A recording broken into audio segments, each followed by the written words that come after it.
mereka pun ternyata harus pulang menghadap Allah Subhanahu wa taala. Jadi ada musibah darat, laut, udara, wafat para ulama. Lengkaplah penderitaan kita. Itu yang akan diambil, diselamatkan. Begitulah kejadian hari ini. Agar terus bergerak dan terus hantarkan hidayah, dakwah ini butuh dukungan energi darimu. Lipat gandakan kebaikan melalui program Amazing Box. Jangan lewatkan kesempatan ini. Pesan sekarang.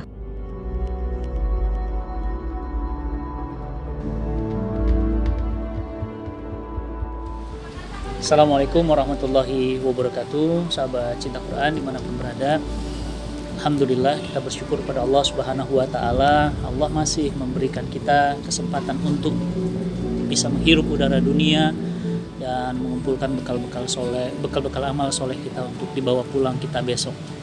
Karena sesungguhnya kita semuanya pasti akan pulang. Bisa hari ini, bisa besok, bisa kapanpun, bisa dimanapun dan pada saat apapun. Dan kita nggak sadar bahwa kematian itu bisa datang kepada siapa saja, termasuk kepada saya dan terutama kepada para ulama.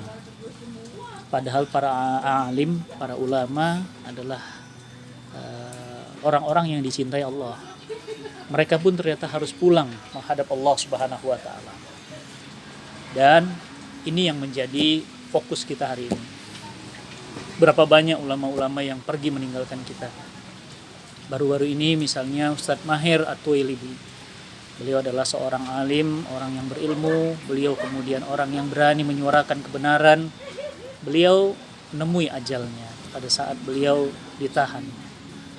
Begitu juga kita lihat misalnya guru kita Al-Alim Syekh Ali Jaber, ahli Quran. Beliau juga sudah pulang. Sebelumnya ada guru kita Dr. Muin di Solo. Beliau juga telah pulang meninggalkan kita semua. Sebelumnya ada Ustadz Arifin Ilham, pimpinan Majelis Az-Zikir. Majelis zikir yang kita sangat cintai dan kita kenal. Selalu kita ingat ya, zikirnya yang menggema dan selalu ada di telinga kita, di hati kita. Subhanallah walhamdulillah wala ilaha illallah Allahu akbar. Kita juga masih ingat sebelumnya lagi ada Ustadz Arifin Ilham dan Ustadz Jeffrey Al-Bukhari. Juga kita masih ingat juga ada Ustadz Hari Mukti. Tapi yang mengagetkan adalah 2-3 bulan, beberapa bulan ini beruntun gitu. Beruntun, berdekat-dekatan. Bukan cuma berdekat-dekatan, disusul juga dengan musibah. Pesawat jatuh, gunung meletus, banjir di mana-mana, gempa bumi merata, bahkan angin tornado pun ada. Jadi ada musibah darat, laut, udara, wafat para ulama. Lengkaplah penderitaan kita. Ibaratnya ulama itu adalah lilin. Bayangkan gelap gulita, lilin itu menerangi kegelapan. Dan ketika lilin itu menerangi kegelapan, tiba-tiba kemudian lilin-lilin ini mati satu. Mati yang ketiga. Mati lilin yang keempat. Mati lilin yang kelima. Mati lilin yang keenam. Kira-kira pertanyaan saya, makin gelap atau makin terang? Pasti sahabat semua mengatakan makin gelap. Itulah yang terjadi sekarang. Di zaman-zaman akhir zaman, di puncak-puncak kegelapan. Satu sisi kezoliman semakin merajalela. Pemerkosaan, kriminalitas, riba, rentenir, pelacuran online, perceraian, aliran sesat, korupsi dana COVID, korupsi dana umroh makin menjadi-jadi. Jadi satu sisi kegelapan yang pekat, di satu sisi dicabutnya para ulama, didatangkan musibah. Ada apa ini sebenarnya? Tentu tidak mungkin ini terjadi tanpa perencanaan. Saya yakin ini semua terjadi dengan by design. Dan Allah adalah sebaik-baik desain. Beruntunnya wafatnya para ulama disusul dengan banyaknya bencana, disusun dengan banyaknya musibah besar, disusun pula juga dengan banyaknya kejadian-kejadian yang mengerikan. Ya, ada suara dentuman. TNI Angkatan Udara dikatakan kami tidak ada latihan apa-apa. TNI Angkatan Darat juga kami juga tidak ada latihan apa-apa. Pembangkit nuklir juga bilang enggak, kami enggak ada meledakkan apa-apa. Tapi di Sumatera, di Jawa, di Bali dentuman itu kedengaran. Dentuman apa itu? Sampai hari ini enggak ada yang bisa jawab. Ada yang bilang meteor mau masuk ke bumi, dihantam oleh atmosfer sehingga kemudian dia meledak. Tapi belum juga dapat jawaban yang valid. Mengerikan memang, ya. Satu sisi ulama sebagai pewaris para nabi diambilin, ya. Dan satu sisi bencana musibah terus datang. Sampai hari ini saya buat video, ya, daerah Subang banjir besar, Indramayu, Pamanukan, kemudian daerah Surabaya, Jakarta, Jawa Timur, Jakarta, hampir semua merata dan musibahnya luar biasa, nggak main-main, sampai mencapai ada yang 2 meter. Sahabat cinta Quran, saya mau tanya, kalau misalnya kita punya rumah itu mau dihancurin, rumah itu mau diruntuhkan, rumah itu mau diratakan, pertanyaan saya, kita sebagai pemilik rumah, apa yang pertama kali kita selamatkan? Apa? Anak istri? Pasti. Apa? Surat-surat berharga? Pasti. Apa? Sofa yang mahal? Pasti. Intinya apa? Segala sesuatu yang paling mahal dan berharga itu yang akan diambil, diselamatkan. Begitulah kejadian hari ini. Ketika bumi akan dihancurkan, ketika akan digoncangkan, yang pertama kali diambil adalah yang paling berharga, yang paling mahal. Merekalah para ulama. Sebagaimana hadis dari baginda Nabi Sallallahu Alaihi Wasallam, hadis riwayat Imam Tirmizi, ya, al ulama warasatul anbiya. Ulama itu adalah pewaris. Yang namanya pewaris, kalau saya meninggal, kira-kira anak saya dapat waris nggak? Dapat ya, artinya pewaris itu berarti apa? Yang mewarisi. Nggak mungkin nggak dapat waris, anak kandung. Nah, jadi ulama itu dengan nabi itu pewaris. Jadi nabi nggak ada, para ulama yang menjaga kita. Dan itu berarti pewaris, dia mendapatkan warisan. Karena dalam sebuah hadis Nabi SAW menyatakan para nabi wafat itu tidak meninggalkan dinar dan dirham. Mereka itu meninggalkan ilmu. Nah, ilmu ini sebagai petunjuk, tiba-tiba yang menunjuki diambil. Oleh karena itu, sahabat cinta Quran yang dirahmati Allah, berarti dengan diambilnya para ulama, berarti semakin dekat, semakin sempurnalah kegelapan. Tetapi kita yakin, semakin gelap, semakin pekat gelap, maka akan semakin dekat dengan cahaya kemenangan, semakin dekat dengan cahaya fajar. Apa yang bisa kita ambil dari semua rangkaian yang kita sampaikan tadi? Yang pertama, Allah pasti menepati janjinya. Janji Allah pasti benar. Inna wa'dallahil haq. Sesungguhnya janji Allah pasti benar. Apa janji Allah? Ingat, rukun iman ada berapa? Ya, amanu billah wa malaikatihi wa kutubihi wa rusulihi wal yaumil akhir. Nah, salah satu rukun iman kita apa? Kita iman kepada hari kiamat, hari akhir. Semua ada akhirnya. Semua ada awalnya. Fatih Karim berawal, dia berakhir. Malam berawal, dia berakhir. Ya, kekuasaan itu ada awalnya, pasti berakhir. Kelapa ini ada awalnya, ada akhir. Ayam itu ada awalnya, ada akhirnya. Likulli ummatin ajal. Setiap umat itu ada ajal, ada batasnya. Nah, berarti kalau kita beriman kepada hari kiamat, hari akhir, berarti bumi ini, kehidupan ini, alam semesta dan seluruh isinya itu ada akhirnya.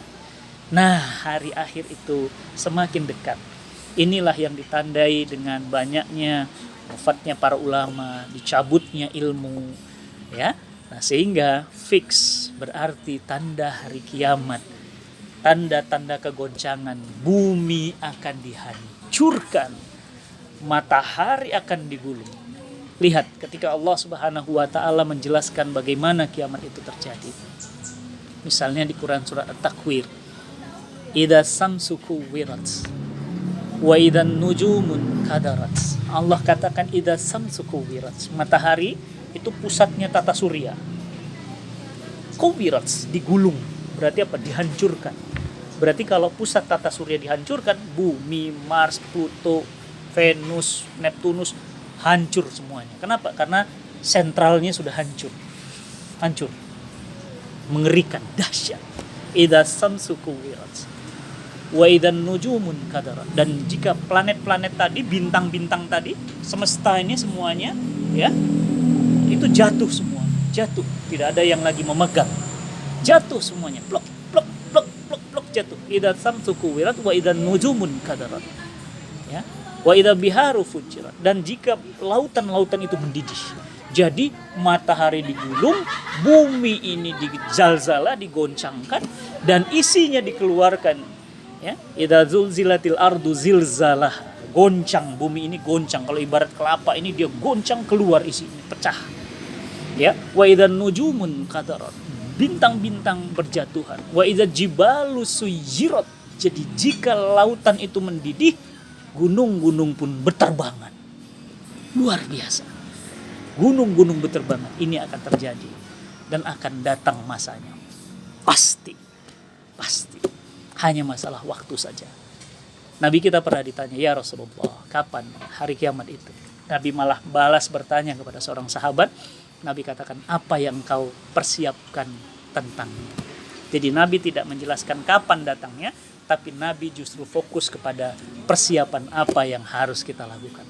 Maka sahabat cinta Quran yang dirahmati Allah, persiapan apa yang bisa kita lakukan untuk itu? 1. Jaga diri kita dan keluarga kita dari api neraka dengan ilmu dan cinta para ulama. Berarti kita harus dekat dengan para ulama, dekat dengan ilmu. Agar apa? Agar kita terlindungi dari fitnah akhir zaman. Yang kedua, berdakwah. Karena dengan berdakwah berarti cahaya agama Allah itu lebih besar, luas tersebar. Yang ketiga, kita harus berukhuwah Islamiyah. Jadi sesama muslim harus saling bantu-membantu, saling menguatkan, saling mengokohkan, tidak saling menghinakan. Ini yang seharusnya kita lakukan. Kenapa? Karena ketika kita tidak berukhuwah, kita memperparah keadaan. Ketiga, berdakwah. Kedua, yang pertama, mantapkan keimanan, keluarga, anak, istri, mantapkan dengan ilmu dan iman. Dan yang keempat, yang harus kita lakukan, memperbanyak amal soleh, rakus dengan amal soleh.